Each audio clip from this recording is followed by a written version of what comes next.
So welcome everyone. Welcome to the UDC Law and Leadership Series. This evening we are joined by, it gives me so much joy to say this, President Deborah Archer of the ACLU. President Archer, welcome, welcome, welcome.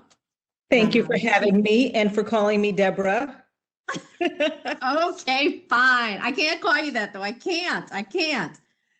So just to introduce folks, I am Renee Hutchins. I am the Dean of UDC Law, and this Law and Leadership series is a series that we do for alumni, students, faculty, and staff to have just an intimate conversation with some folks who are really at the cutting edge of social justice and who are lights, bright lights that we will all want to follow in terms of their professional careers. So today, this evening, we are joined by President Archer. She's going to talk to us a little bit about her work at the ACLU. She's going to talk to us a little bit about her priorities for the organization. And then because we do have students on these calls and we do want to make sure that this is a space that is accessible to students, I'm going to ask you to talk a little bit to our students about the things that are important. But by way of introduction, you are a Yale Law grad. I have to give a shout out because I am as well. So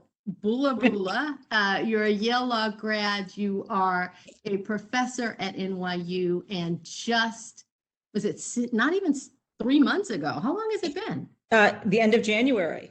Yeah, so at the end of January, it was announced that you are now the president of the board of the ACLU and that you are the first Black person, that you made history when you took that position as a first in 2021. So we're going to talk about what that means in a minute. But before we get there, tell me a little bit about your work at the ACLU. So a lot of people, we know the ACLU, but tell us a little bit about what the organization does, and then tell us a little bit about what you will be doing as the board president. Yeah, I think so thank you for having me. I really appreciate this opportunity to spend time with you, but also with the folks in the UDC community. Really appreciate this opportunity. So the ACLU, which stands for the American Civil Liberties Union, is one of the nation's oldest and largest civil rights and civil liberties organization. And the work that we do really does span the waterfront, traditional civil liberties issues like First Amendment, freedom of speech, privacy work, but also we're equally concerned about the 13th, 14th, 15th amendments and others. And so we do racial justice work, immigration, women's rights, LGBTQ equality issues, criminal legal system reform. We really do touch on just a wide array of civil rights and civil liberties issues. And the ACLU has been a really important part of my professional life for about 2.5 decades. I started my legal career as a Karpatkin Fellow with the ACLU's National Legal Department. And just to take a step back, we have a national legal department, but we also have affiliates in all 50 states, including 3 in California, and come together to form the ACLU. And so I started in the National Legal Department, in large part because I'm passionate about all the issues the ACLU works on, many of which have touched my life personally. One of the ACLU's mottos is that we're fighting for an America where we the people means all of us. And that has always spoken to me deeply. And I have spent my life feeling that the Constitution and freedoms and equality it promises didn't apply to me or my family. My parents are Jamaican immigrants, first generation American citizen, first person in my family to graduate from college. And I became a civil rights lawyer for intensely personal reasons, really wanting to fight for the rights of people like me and families like mine to live with dignity and respect.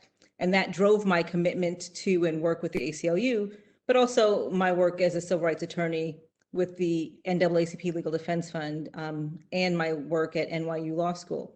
So to serve as president of the organization now during this time is an honor, and certainly the ultimate opportunity to both serve the work that the ACLU does and the ACLU as an organization. My primary responsibility as president is to lead the National Board of Directors of the ACLU. And the board has a representative from every state affiliate and then additional at-large members from around the country who all come together to fulfill all of the traditional fiduciary obligations of a board. But unlike other organizations, the board is also responsible for setting policy and direction for the entire organization on all civil rights and civil liberties issues. So this includes things like our position on the Second Amendment or the filibuster or reparations or immigration. And then those policies guide the work. And then finally, the executive director reports to me, and he and I work really closely and in partnership to lead the organization. So it really is an incredible opportunity for me to learn, but also to help shape and direct the organization. So that sounds like a massive job. That sounds like that's a lot, right? That's a lot. How does one go about preparing to do a job that big? So I don't know that one does, but I think that the important foundations that I have first are that I am committed to civil rights and civil liberties, and I've spent a lot of my career kind of focused on a lot of issues, thinking about the ways that those issues come together, the intersectionality of those issues, engaged in different types of advocacy as a litigator, but also doing other types of social justice advocacy, including through my teaching. I think about these issues, I write about these issues, but also I think it has helped that I've had leadership roles in various other institutions that I think helped me to take on this position, including for a period as chair of the New York City Civilian Complaint Review Board, which is the organization in New York City that hears and adjudicates civilian complaints about police misconduct. And no job can be as difficult as that job was. And I've also held various roles within the ACLU. I've been on the board for many years. I've been on an affiliate board. I was the general counsel to the board. I was the national affiliate equity officer, which is their affirmative action officer. So I've kind of seen the organization from various perspectives. And hopefully now all of that will come together to make me successful in this role. Oh, I have no doubt you're going to be successful, sis. I have absolutely no doubt. I want to talk to you about something that I mentioned when I was doing your introduction, and I said that you were the first. So you were the first. Am I correct? Black person, not just Black woman. You were the first Black person. I'm actually the first person of color. Oh, it's even worse than I thought. Okay. What does that mean in 2021 that we are still talking about first? Yeah, it's so, I want to put it in context first. Okay. But yes, in over 100 years of the ACLU, I am the first person of color to be president. But it's also worth mentioning that in that 100 years, we've only had 7 other presidents. I'm just the 8th president. So presidents have historically served for a long time. The president right before me, Susan Herman, she served for 13 years. The president before her, Nadine Strawson, served for 17 years. So it is significant, but I just wanted to put that in context. But of course, just like you, there's a big part of me that's frustrated that in 2021, we're still tackling so many firsts for Black people and people of color. It absolutely does not change the fact that I'm proud to be a part of that history. And pointing out how many firsts we're still achieving or have yet to achieve can help to challenge this erroneous narrative that's still alive, that we are living in some kind of post-racial society where we've achieved a sense of equity and true inclusion. And the fact that we're still talking about first Black anything is proof that the work of advancing justice really remains vital and urgent. But also, and I know you know this, when Black people experience success in our lives, we often say that we are our ancestors' wildest dreams. And I believe that, and I have certainly felt that every time a Black woman achieves one of these firsts, whether in academic leadership, in government, civic leadership, business, or politics, it really does honor the Black women and women who have come before, the women who have fought and led and organized and survived, just so that this country could be more free, so that I could be in this place and that I could have this opportunity to serve and create opportunities for the women and people who have yet to come. So to take on this role, particularly in this era where Black women continue to change the national landscape, it's really an honor. But also, I think it's important to mention that my election holds importance to people more broadly, because the ACLU has been at the forefront of the fight to protect civil rights and civil liberties, as I said, for over 100 years. And it really does add another dimension to the story of the ACLU.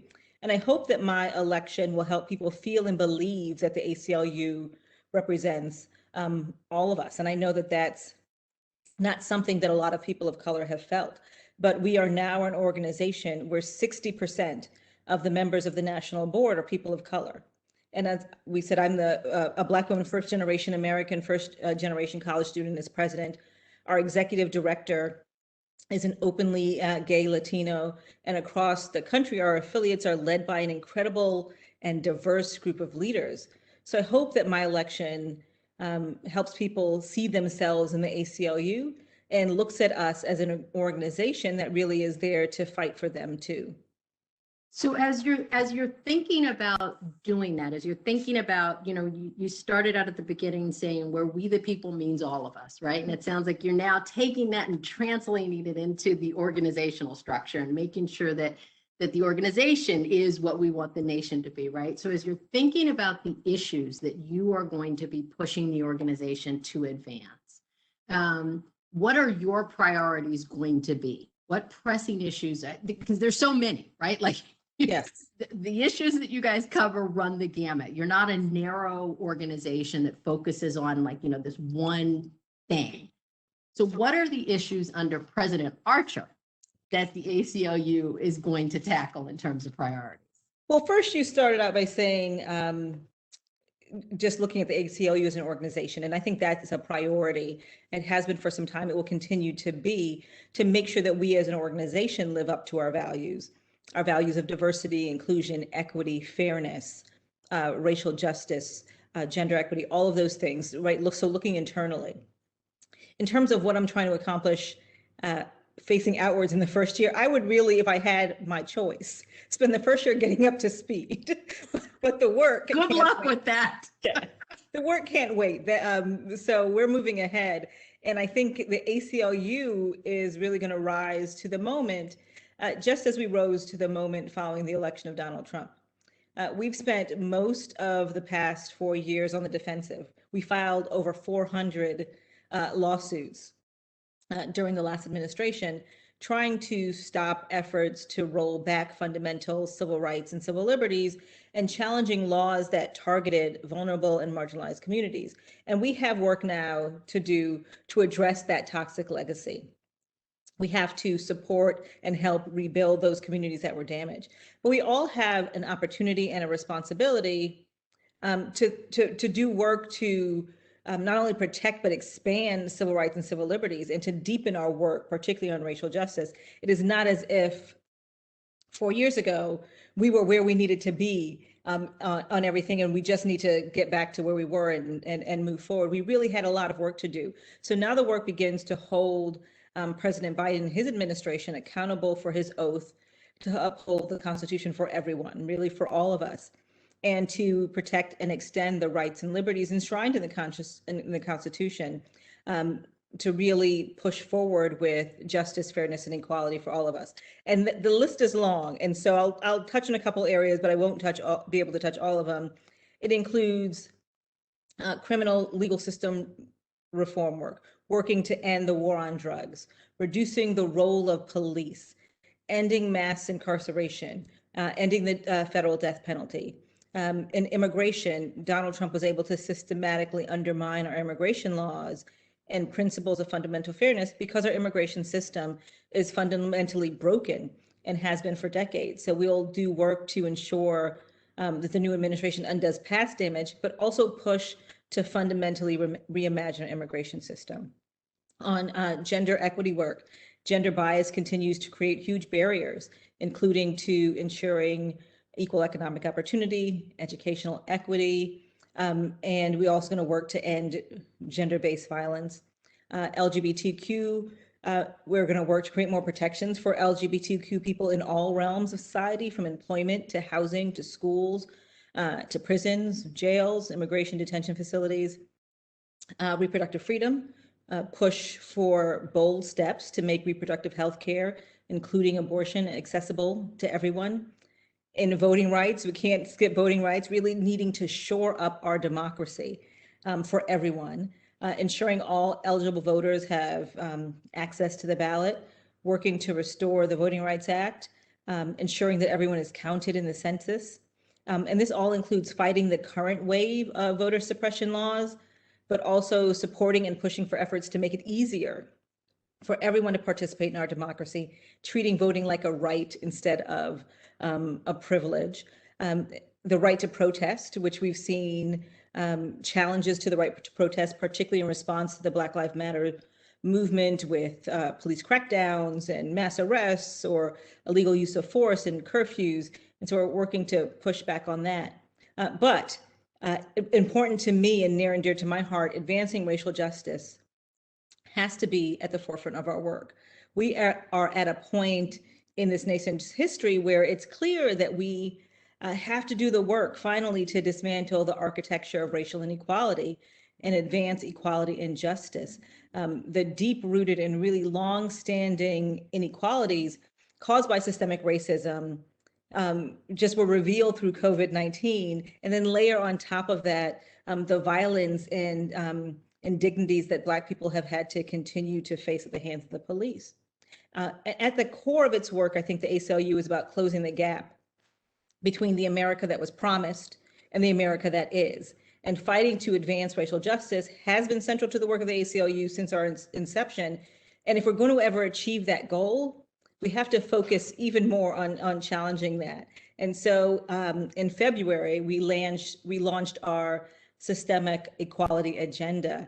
And it's a comprehensive racial justice agenda with the goal of eradicating the vestiges of colonialization, slavery, and Jim Crow, to identify and challenge the modern tools of racial inequality, and to prioritize social, political, and economic equality. And so what gives you hope that that work is possible? So one of the first speakers that we had in the series was Dr. Eddie Glaude. He talked a lot about the lie, and he talked a lot about the ways in which America, and particularly white privilege in America, has been so difficult for so many in this country to release, that we keep wanting to fall back on the innocence of America and the inherent goodness of America. And in doing that, we refuse to confront the legacy that you're talking about, right? And so what gives you hope, if you have it? I'm assuming you do, because I don't think you would have taken the job if you didn't. What gives you hope that we are now at a moment where confronting that legacy honestly, so that we can move past it, is a moment that we're, a step we're ready to take? Yeah, so I certainly do have, I'll start with saying that I do have hope. America's journey towards justice, as you know, has been long and winding. Advances are met with retrenchment, and at times it can feel hopeless, but I continue to insist on hope in my life and in the work that I do. Hope that my beautiful sons will not have to worry over their children the way that I worry over them. And hope that the work that we will do will create a world where justice is closer and the country truly and finally values my children in their lives. I don't think we have a choice to choose any other way. We can either choose hope and continue to move forward and continue to fight, or we can sit in this discrimination and this indignity and this injustice. And so I think in that regard, we have no choice but to move forward and to choose hope. I think the conversations that we are having and have had over the past year give me hope. I think it's been a different kind of conversation. I think that folks are working and pushing to have more honest conversations, to sustain those conversations, not accepting the "we hear you, we understand, and we will make change, and therefore we step back." People are not stepping back, they're continuing to push forward. the way that we are seeing preparation come together at this moment of opportunity to fight for change. Advocates had plans, communities had been organizing and building power for a decade. Lawyers had legal strategies and litigation in the pipeline. There was legislation drafted, and people were ready for this moment to push forward. I think we are ready for this moment. And the ACLU and others are really going to take advantage of it. But I do recognize still that this is a window of opportunity, and that window will close. And in fact, I think it's already closing. And what we need to do as lawyers is to get in there and do the work before it shuts. And that work is identifying the systems of inequality and racial inequality, doing the work to tear down those systems of equality, and then doing the work to rebuild a structure, to rebuild an architecture that leads us to more justice and equality. Conversations are wonderful. Commitments and solidarity it's wonderful. Allyship is wonderful. But at the end of the day, racism is so much about systemic problems, and we need to approach it with systemic solutions. Manning Marable says that the goal of underdevelopment of Black people is built into the structures and systems of America. And so the work that we can do as the ACLU and so many of the folks who are at UDC and young lawyers is to identify those systems that were built into our structures that were designed to underdevelop Black people and other communities of color and tear them down. That's all we can do, and to continue to tear them down and continue to fight. And so I'm sorry, go ahead.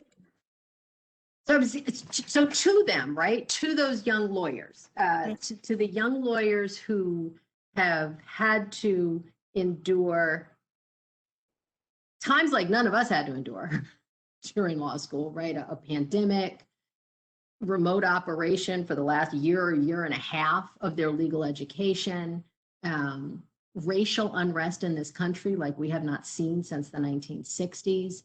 To those young lawyers, those UDC law graduates who want to go out and make the world better, right? Who want to do what you talk about, close the gap between the America that was promised and the America that is. Mm-hmm.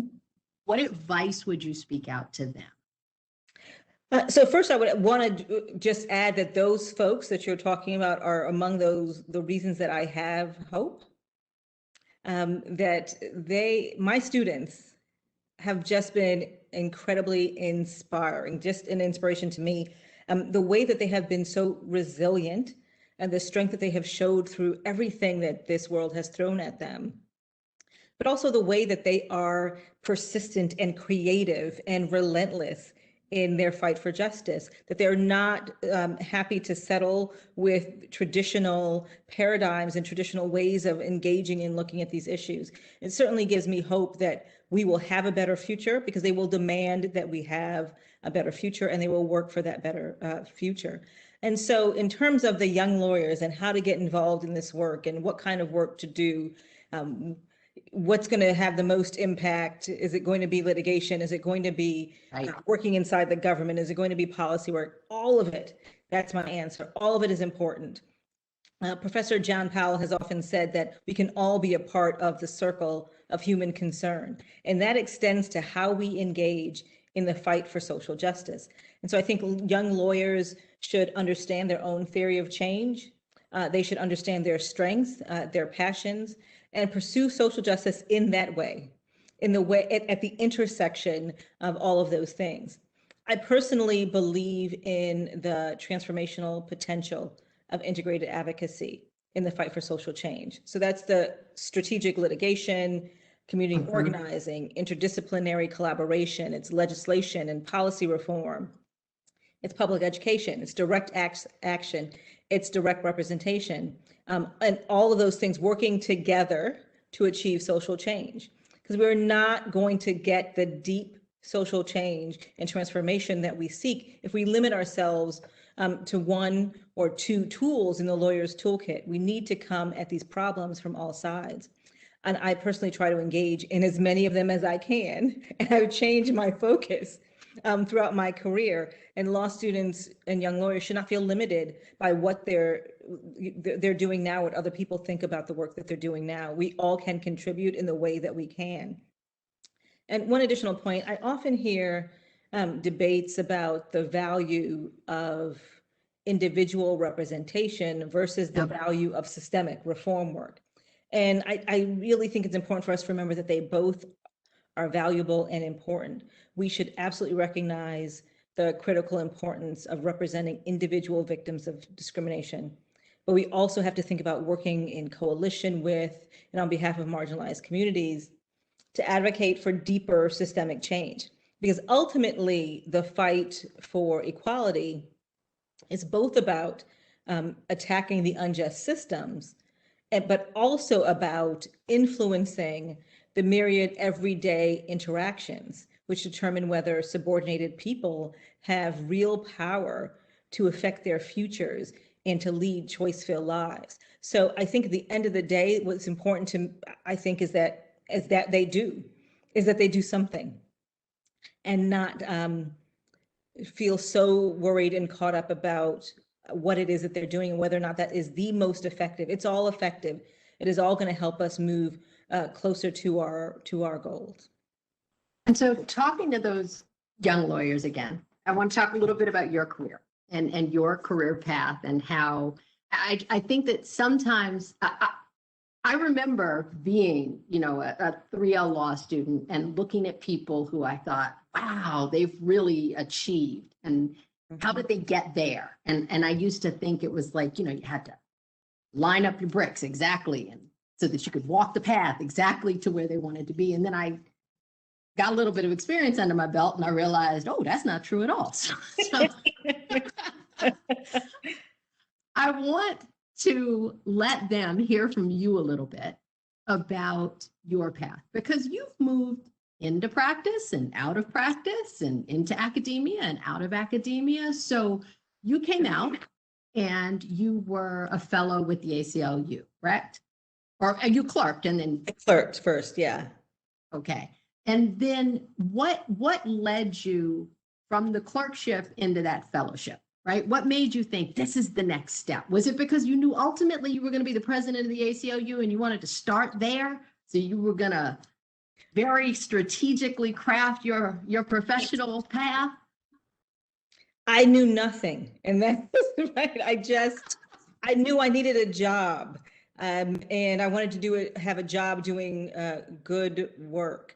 And, and when you asked that question, I had a flashback that I also applied to work at the DC Public Defender Service, and I was interviewed by Monty Gavan and James Foreman. And it was horrible in my interview. I said everything wrong.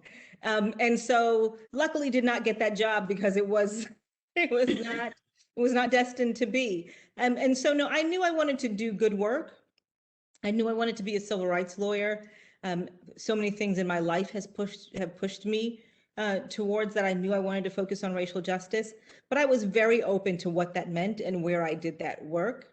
And so I was very lucky to have, and I still am, to have people who have invested in me and have provided me with information and inspiration and support and guidance. And I followed their advice, and I was working at the NAACP Legal Defense Fund as a summer associate. And they recommended that I look into the ACLU. And I was like, I don't know anything about the ACLU. I don't know anything about the work that they do. And they said, well, we have a case with them. You should get involved in that case. And so through that, I got to know the work of the ACLU and just was inspired by it, by the people, the commitment. I think you hear stories about who the ACLU is. And so the little that I knew, it didn't sound like it was a great match, but then when I got to know them better, it was a perfect match. And so I applied to the ACLU fellowship, and I applied to many other fellowships as well. But I was drawn to that organization because I was not ready to specialize. I didn't want to have to choose to be an education attorney or choose to do voting rights work. I wanted the opportunity to do everything. The ACLU fellowship gave me that opportunity to do everything. And I think I cannot overemphasize how important that initial grounding and that broad grounding in all of these issues, how important that was to shaping who I am as an advocate, as a law professor, as a scholar. Just the way that I think about social justice issues was just incredibly shaped by the intersection of issues I got to work on in that year at the ACLU. And then how long did you stay in practice before you moved into academia? I'm not going to count the years, but I will say that I was at the ACLU, and then I went on to work at the NAACP Legal Defense Fund, where I did, again, a variety of civil rights work, employment discrimination, educational equity work, school desegregation, and economic justice work more broadly. And then I left there and went to Simpson Thacher and Bartlett, which is a big firm in New York City, and got a completely different experience, but one that also helped give me skills as an advocate and as a lawyer. And I met there Conrad Harper, who has been a lifelong, after that, mentor and friend to me. And oddly, the way that we met was he was one of two Black partners at Simpson. But I had known of him because he started his career at the NAACP Legal Defense Fund as well. He was in the State Department, just well-known, wonderful man. And on my first day, I found his office and walked into his office, and I said, "You don't know me. Today's my first day, but we're going to be good friends, and we're going to work on things together. And I'm going to learn a lot." What gave you the confidence to be able to do that, though, right? What gave you the confidence to be able to walk into his office? He's a legend. He's a partner. You're a new associate. What gave you the confidence to be able to say, this is going to happen? Yeah, because I believed that this was going to happen. And that is, at that point, I knew that if I had made this big shift and change in my career, that I was going to leave public interest and go to a firm, I had to set myself up in a way to be successful. I had to find resources. I had to find support. I didn't know anyone there, so I had to figure that out. And so I got the courage to ask him. The most he could do is say no, right? And put me out of my office and fire me. But I just felt that it was important that we have to do the work to create our own networks, to find that support, because far too often that support network is not there for us. They do not, other people are not necessarily going to make those connections. And that has been important to me everywhere, is for me to find and create my circle of support. So I did that at the firm. I did that when I was at LDF. I did that when I was a law student. I've done that in academia and found people like you who were really wonderful and generous in serving as a mentor and supporter and cheerleader for me when I've needed a mentor. Oh God, now you can't call me a mentor, because then I feel old. I feel old. It's no. It's okay. It makes me feel a little slightly younger, but I have just coming from a family where I was the first person in my family to go to college. I was always forced to seek people out and to ask them for help. And so I long gave up inhibitions around reaching out to people and asking for help. I'm always happy to admit that I don't know, and you do. So I would appreciate any kind of guidance you can give. And I think Conrad appreciated that. He has been a wonderful mentor, and I have been a terrible mentee, even given how busy he is. It is still Conrad who reaches out to me every year to say that it's time for our annual lunch at this restaurant that we used to go to when we were at the firm, and we still go together every year. He sees news reports about me, who reaches out to check in and see how I'm doing.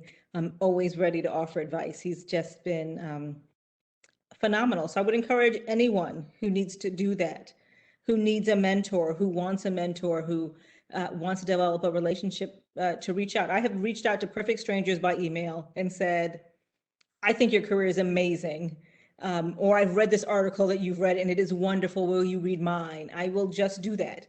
And it has always paid off with increasing the circle of people who support me.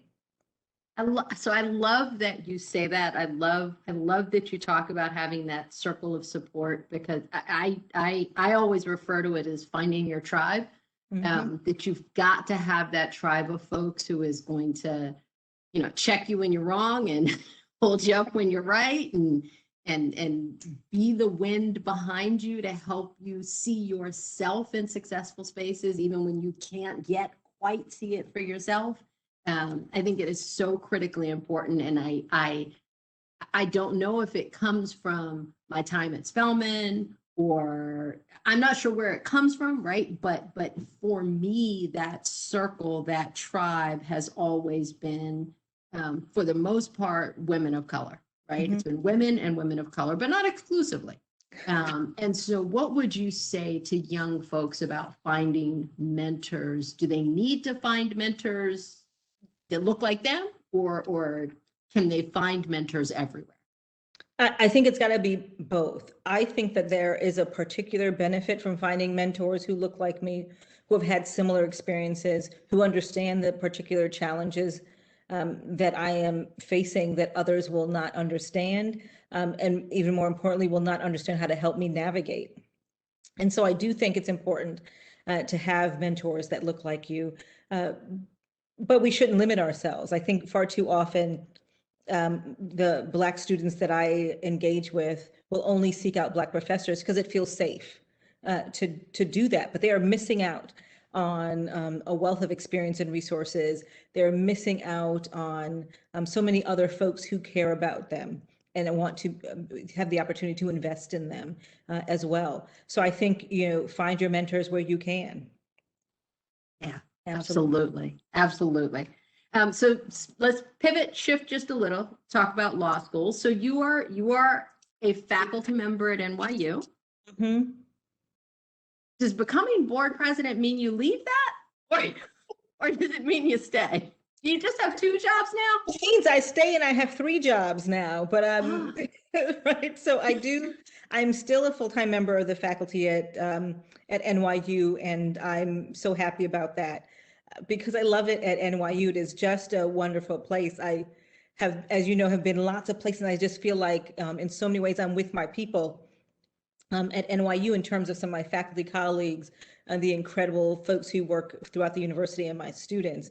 And I also think there's lots of good synergies between my work at the ACLU and my work at the law school that will support each other. So I continue to be a full-time member of the faculty there. Of course, the law school has been incredibly supportive and flexible in helping me find ways to do both jobs without melting into a puddle on the ground at the end of the day from exhaustion.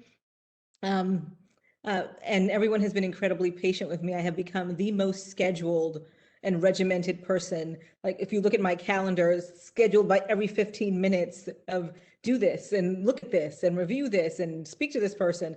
Just a lot of check on your children. It's a challenge, but I have enjoyed every single day of doing both of these jobs. And so speaking of law school's come under fire a lot recently for not preparing students well to move out into practice, for providing a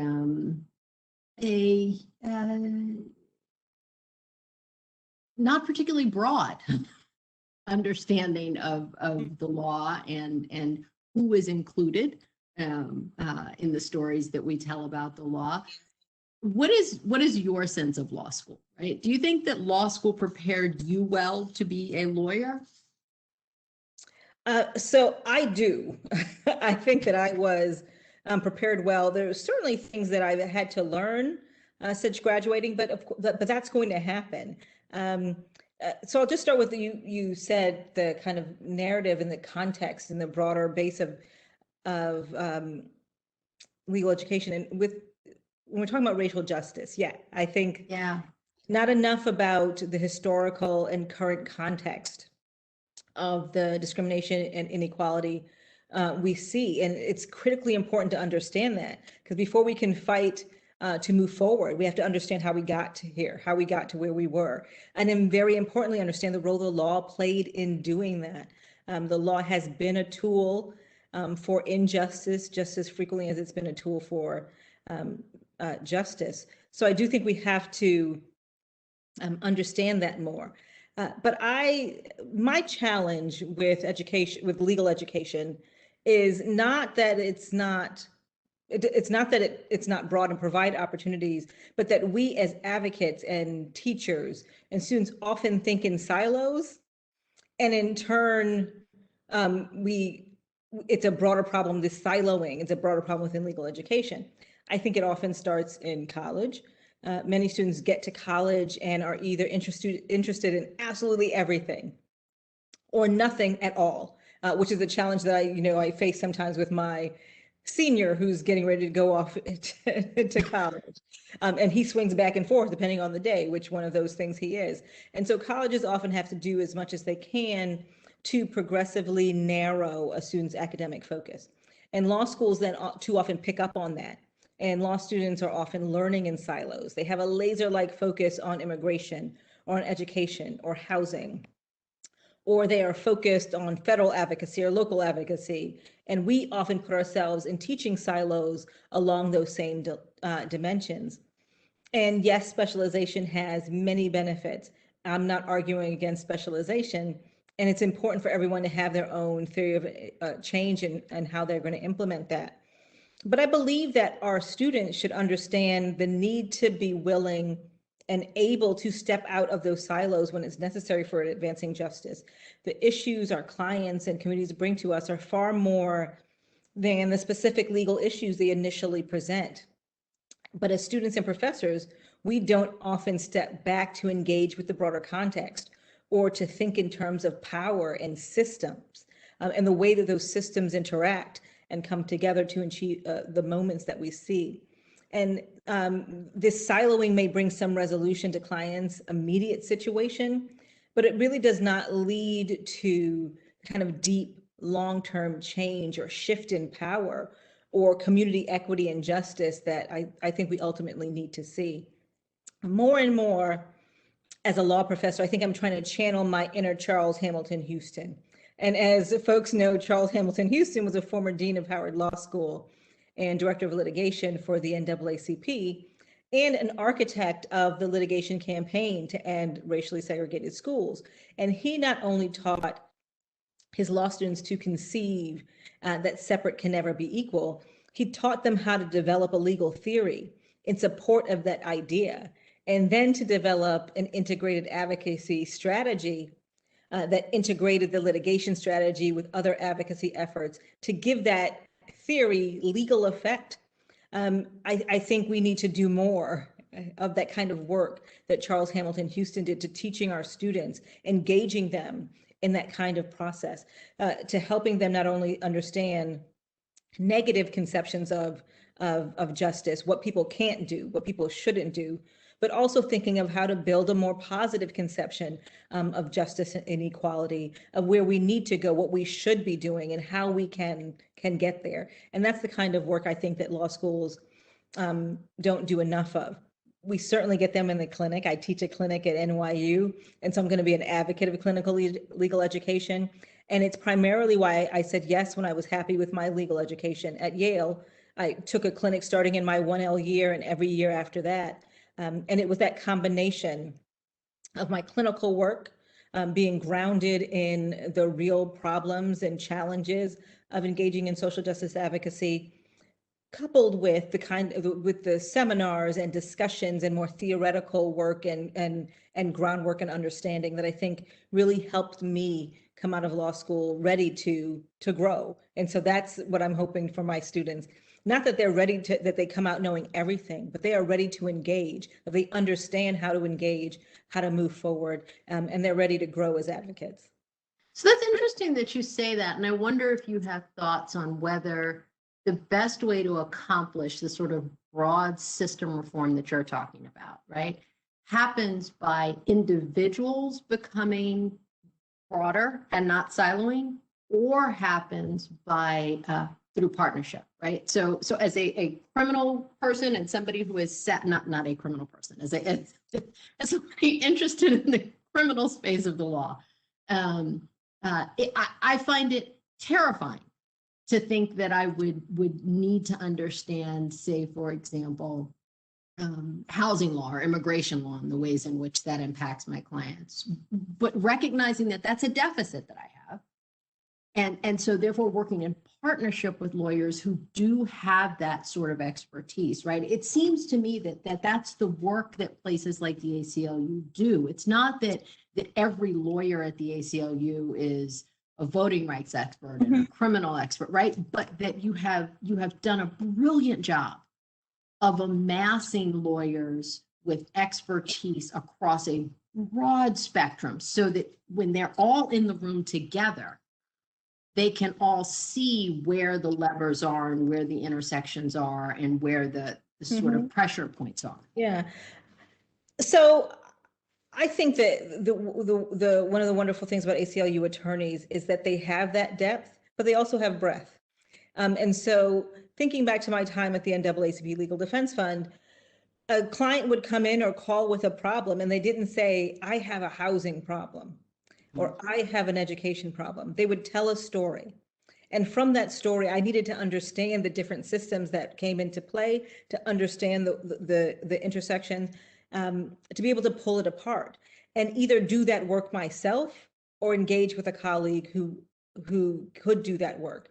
But I had to know who that colleague was. I had to have an understanding of what that problem was, the multi-dimensions of that problem, and then to engage with folks. So I do think it's right that a lot of it happens in collaboration.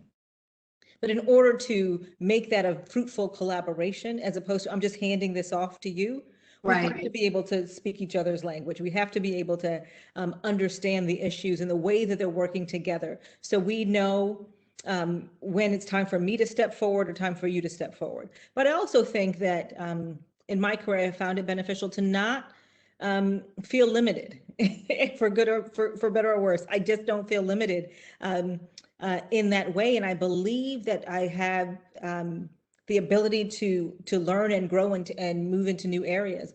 I never did housing work until I got to NYU Law School and started to do some housing work in my clinic because it was a need in the community. Recently, my clinic has been engaged in an infrastructure project. We're working with impacted communities in Syracuse, New York, around advocacy around the redevelopment of a highway project that in the 50s destroyed a Black community. It's now falling apart and has to be rebuilt. And we're working with the community members to make sure that racial justice and civil rights are at the forefront of the conversation, that they use this as an opportunity to fix the harms of the past, as an opportunity to reinvest in that community, rebuild that community. I've never done any of this work. I've had to learn environmental justice work, environmental impact statements and how they work. I've had to learn about zoning, which wasn't an area that I knew about before. But I think it was important for us to be able to do this work because in that context, everything was so woven together. It would be really difficult to pull it all apart and parse out pieces to individuals. It's important to be able to kind of be flexible and responsive and to respond to the issues of the day that were presented. So I think it's important to be able to be at least thoughtful about the kind of intersectionality of some of these issues. And how do you think that law students best get to that place, right? So I think that law students are so frequently struggling with so many unknowns. There's so much they don't know. And they want so desperately to find a place where they can finally say they know everything. And so what they, once they... that is not my clinic. That law student would not find comfort in the work that they do in my clinic. And instead, I am asking them to embrace that fear, that uncertainty, that not knowing, but they're not in it on their own. So often I am learning beside them. I am trying to show them how an attorney learns a new area, how I develop knowledge, how we engage in landscaping to figure out what's going on in the community, showing them how to learn from practice. And I think at the end they appreciate that. But in the beginning, I tell them it is up until the day you do it, you are going to feel like you are not ready. Like I do not know what's going on, but you are ready. You have the knowledge, you have the experience, and you have the support. And so I think people need to get comfortable with that uncertainty. I think people need to get comfortable with the messiness. Too often, I think in law school, we present these issues as neater and cleaner than they are. And so my students really have to embrace the complexity of social justice practice. And so what would you say to students of color, young students of color, who are going out to be young attorneys of color, who already walk in to too many spaces with a presumption that they are not whatever, smart enough, capable enough, talented enough? How can they confront that reality and wrestle with the messiness that you're talking about that's necessary to becoming a good social justice warrior, Yeah. right? How do they marry those two realities?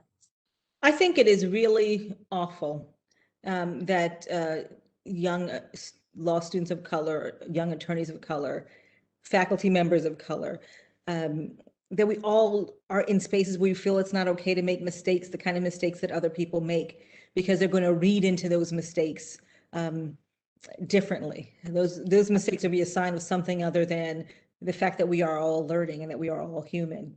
But I have always tried to remind myself that I'm going to make mistakes, and I'm not going to allow how anyone else judges those mistakes and the narrative they tell about those mistakes to limit my willingness to push myself, to limit my willingness to go into spaces that are uncomfortable, because without that discomfort, there isn't any growth.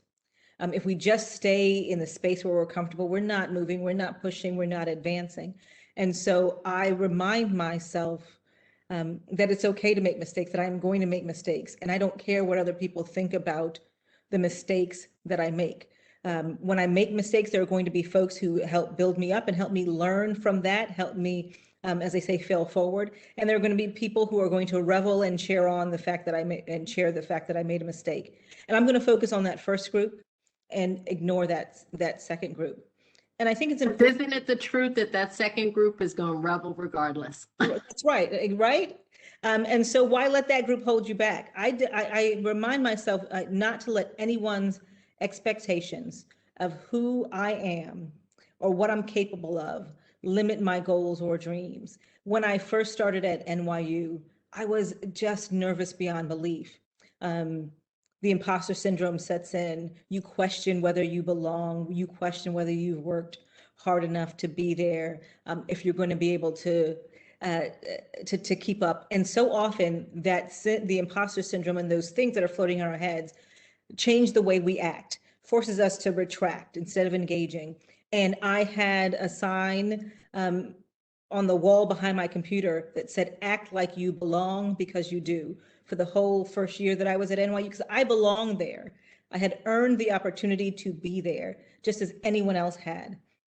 And I wasn't going to let anyone else tell me that I didn't belong there. So why would I let myself tell me that I didn't belong there? And so I was conscious to act every single day like that space was my space as much as anyone else's. And it has paid off. And I think, that's the same thing as Simpson. Why would I walk into Karen Harper's office? Why wouldn't I?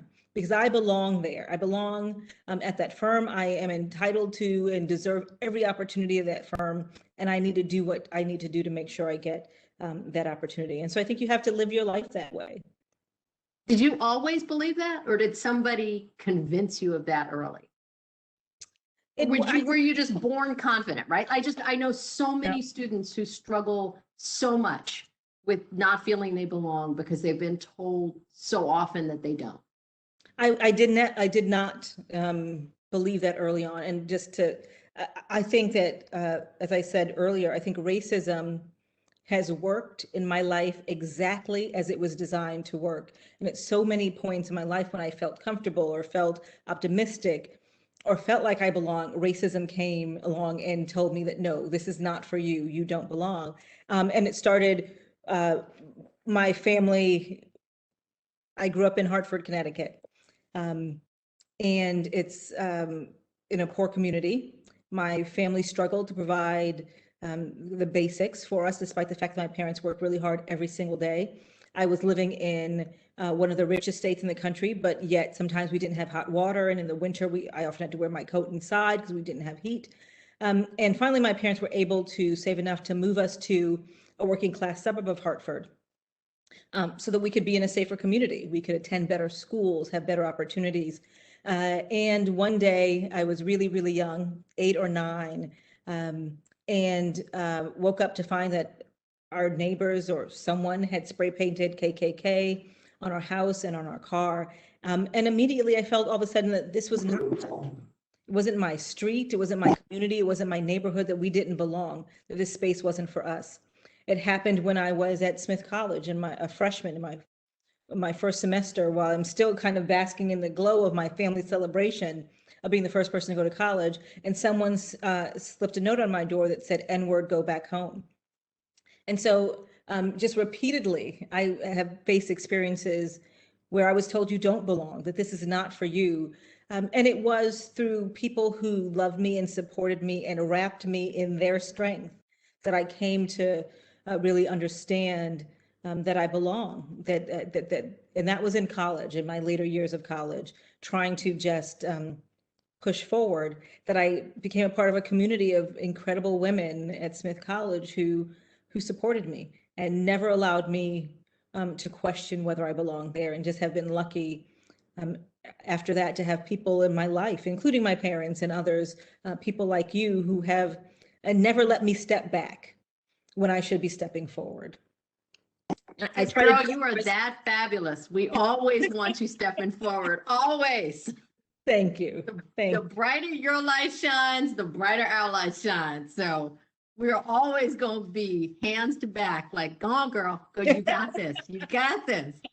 All right, with literally 2 minutes left, I have to pivot. I'm going to ask a question from the chat. And so the question is, how do you strike balance? So you talked about the children's, you talked about the one going off to college. You've got a family, you've got 15 jobs, you've got 11 jobs going on right now. Yes. You've got friend circle, right? How do you find balance? I don't believe there's any balance.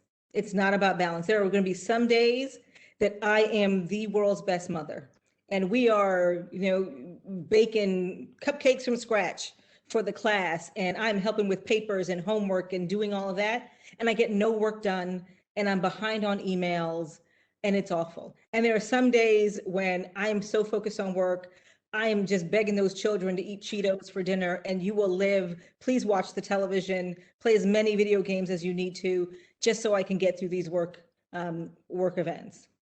Even now, my child has come into this room multiple times, and I have waved him off. Like, go, right? Mommy's on camera. So some days I'm going to be a great mother, and some days I'm going to be phenomenal at my job. And there are a few days when I'm going to be able to be wonderful at all of them, but I have grown to accept that. And I know that it's going to be okay at the end of the day, that it's going to be waves and it's going to flow differently. And I have to be okay with that, because I just could not sustain the belief that I had to be a perfect mother, perfect at my job. I had to write and publish phenomenal scholarship, and then I had to be engaged in all this litigation. There will be moments and seasons for all of that. And so I just try to remind myself that every day, that it's okay if one day your kids are watching television all day. It is okay. They're going to be all right.